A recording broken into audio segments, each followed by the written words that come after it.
I just have to finish turboing it first. We got to do that. The turbo. I forgot. Oh, you forgot. Okay, we're putting the turbo on. We're going to do it. We're going to do it. We're going to do it. Hey, what's going on, friends? I'm happy to inform you guys, you might see Swiss cheese fire up on this episode. We are so close to wrapping everything up on the turbo build. All the major stuff's done. We've covered the intercooler install. We did all the fuel stuff in the last video. So this video, we're just gonna go back and make sure we're not getting ahead of ourselves and getting too excited, and we fire this thing up without oil in it, which I kind of almost did. So anyways, go ahead and hit the like and subscribe button, and we're just gonna go ahead and hop into all the stuff, and we're gonna see this thing fire up. Appreciate you guys hanging out with us. We are gonna replace this fuel filter. Kind of makes sense to do that.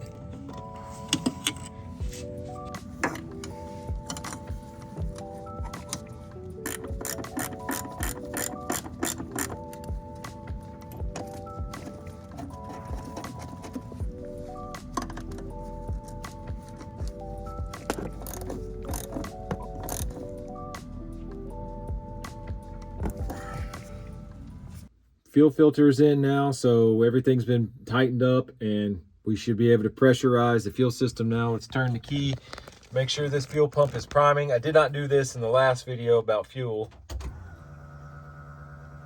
Excellent.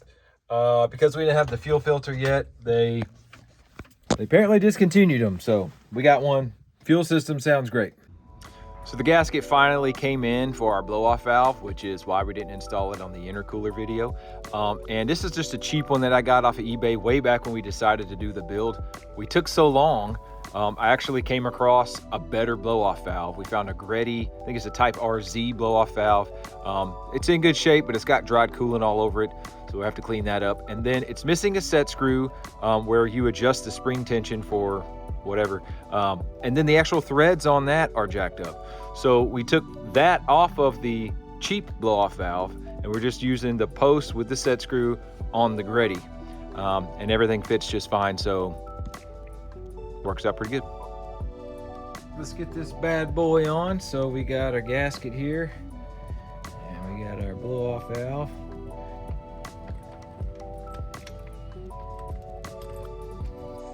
Now there's another port right directly beside where our boost gauge vacuum line is.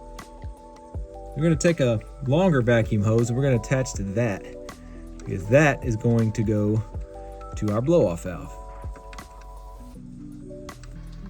And we'll just run just enough vacuum hose here to connect to our blow-off valve, and I'm probably going to add some zip ties. It is important that the vacuum line on your blow-off valve is ran to its own source on your intake manifold or wherever you're getting your vacuum. You don't want to have a T here, and that's a kind of a, I guess, a known no-no, but just thought I'd point that out. Now, if you guys watched about 5 or 6, 7 episodes ago on Swiss cheese, we did a radiator install where we had to pull the big one out, put a half one in, and we put a slim fan in on there too, and we wired it in. Well, I never actually mounted the fan switch, so I kind of need a place for that. And it's not really important for startup per se, but I do want to make sure I've got cooling figured out, right? And also I want a boost gauge, and so we found some sheet metal, and we're going to mount the boost gauge and our fan switch on the sheet metal. I'll show you how it's going to look in a second. But I rewired the fan, and I want to show you how I did that because it's also going to work out pretty good for our boost gauge. Okay, so there's our switch. The black goes back to the fan, and in one side and out the other side of the fan is just grounded to the chassis. Now this blue wire coming out of our fan switch will follow all along here, and then right over here there's actually an unused socket right here. It's not even on here. But I just found this on a forum. Let's see if I can fit in here to see it. And so we'll just take this clip and make sure that's in there all the way. Okay. Now, to use it, it actually works off of this fuse here. And so I took a 10 amp fuse off here, which is the radio. We obviously don't have the radio. And so now this has power up here. All right, now I want to test that this fan is wired up correctly, that it is going to work. I've got the switch on for the fan, and so without the key turned or anything, once we have power hooked up, that thing should come on. Perfect. Okay, so since the fan works like it does, I'm actually going to just make this boost gauge install super easy. And it's really pretty straightforward. We have like a sensor here that's got a vacuum hose that goes to our intake manifold. There's our boost source, or our vacuum source. And then we need 2 battery positives, 2 battery negatives. So I've hooked those up to some ring terminals. We're gonna hook those straight up to this switch on the fan, because it's already looped for power. It's grounded in the engine bay. All that's good. All that's left is to connect the sensor to the boost gauge, which we've done with this yellow and blue wire. And then the white wire kind of acts, I guess, like a remote. It deactivates the boost gauge until there's accessory power at the ignition. And so we just got to hook this up to really anything that gets power when the ignition switch is turned to accessory. And conveniently, there's a plug dangling here.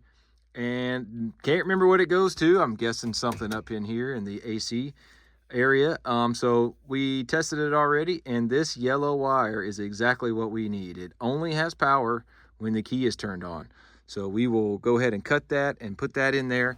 And then I got to make some little trim right in here and take this center out all the way out into here and just clean this whole hole up, and we'll be able to mount everything, and I'll show you what it looks like.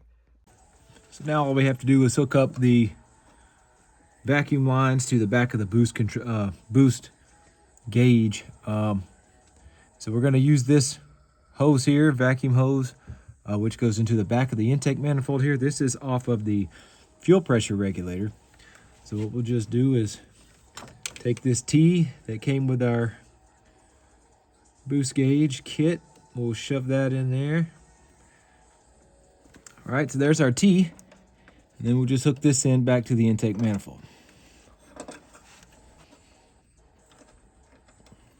All right, there we go. Boost gauge is now completely installed. Man, cleaning off that dash did a huge difference. It looks 10 times better. Now, of course, we can better see the paint runs from the guy we bought the car from. He halfway painted it black, but nonetheless, man, we got us a panel up here now. We got us an instrument panel with our gauge, with our switch, and it's pretty solid. I like that. We can come back and put some more gauges, some more switches later if we want. With the battery hooked up, we're troubleshooting some stuff with my faulty wiring. So the gauge works.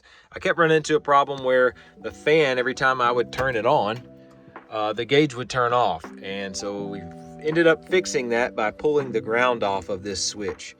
So all the wiring is still the same, but instead of having a ring terminal like on this positive side where the boost gauge connected to the negative side of this switch, we cut the ring terminal, put a butt connector, and then we've got this black wire snaked all the way up here to a chassis ground, and that has solved our issues. Looks great though. It's got a couple different settings. We got the standard, I guess, whatever. There's a dark blue, a red, green, yellow, purple. I don't know what that is. It's some kind of turquoise or something. And then this one, I guess, is like an auto, it just changes. So we got red here. It'll go to something else in a minute, maybe up. Yeah, yellow. And so it's in that, it's like a Christmas tree. It's gonna change colors. Pretty cool. Our turbo setup will run like trash on a stock ECU. I don't even know if it'll run. We've got this P28 that we've got from EB Tuning, or was it EBtec, sorry. And it has got a base map of all the stuff we've got on the car so far. And that should get us at least running. We can schedule an appointment and go have James or whoever there get us tuned on the dyno, and there we go. All right, so we're going to remove our stock ECU here, and what I ended up doing, I found out the hard way, is the EBtec Integra factory harness won't plug into this P28 ECU because it's OBD1. So a company called Monotech on eBay sells these conversion harnesses, allows us to use all the stock pigtails. We can connect right into the OBD1 chipped ECU. It also comes with a set of wires that we could also hook up to run VTech later on if we wanted to. So thank you, Monotech. They saved us some money, but they're also a lot better than the cheap Chinese stuff.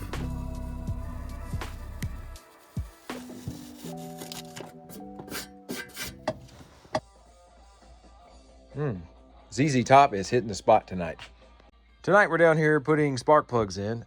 Somehow I've never changed the plugs in this. It's never even crossed my mind that I should check the spark plugs. So whatever's in there, I'm sure they're junk, bad, old, whatever. We're gonna put some colder ones in that I know are gonna work good with what we're doing. And I need my 10,000th shim because we have to gap these things down to 20,000. So we're just gonna break this in half and we get our 20,000 shim.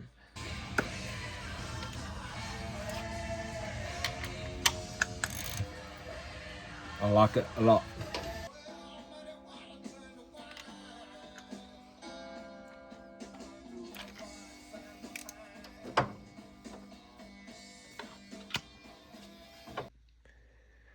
Let's take a look at these plugs we pulled out.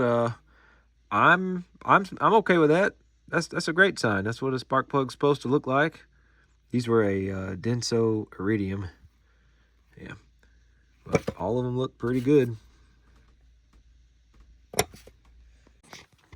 All right, so I think we're down to about the last thing I can think of, and might be the most important. I didn't save it for last, just kind of how it worked out. I started getting stuff done, and then I ended up waiting on parts, and all the while, this has been the one thing that we haven't done yet. So we're gonna pull this oil line off. We're gonna squirt some oil down in here into the turbo to make sure that this thing has got oil when we start it up, and we want this line to be, we want to guarantee ourselves that we're getting oil by disconnecting it, and we're gonna pull the main relay so there's no ignition, no fuel.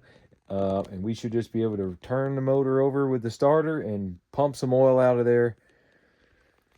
And if that all is well, we're going to turn the key and fire this thing up first start tomorrow. So let's go.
So a little bit disappointing. The good news is the car runs, okay? There's not a whole lot going on. The bad news is you saw how it won't stay running. So last night I tried to get the car running, first start, ran into some problems. We wanted to turn over and cycle, but nothing. It will not start. So we went through a whole bunch of stuff to make sure I didn't forget something. And what ended up fixing the issue and getting the thing to actually turn over and fire up was putting the stock ECU back in.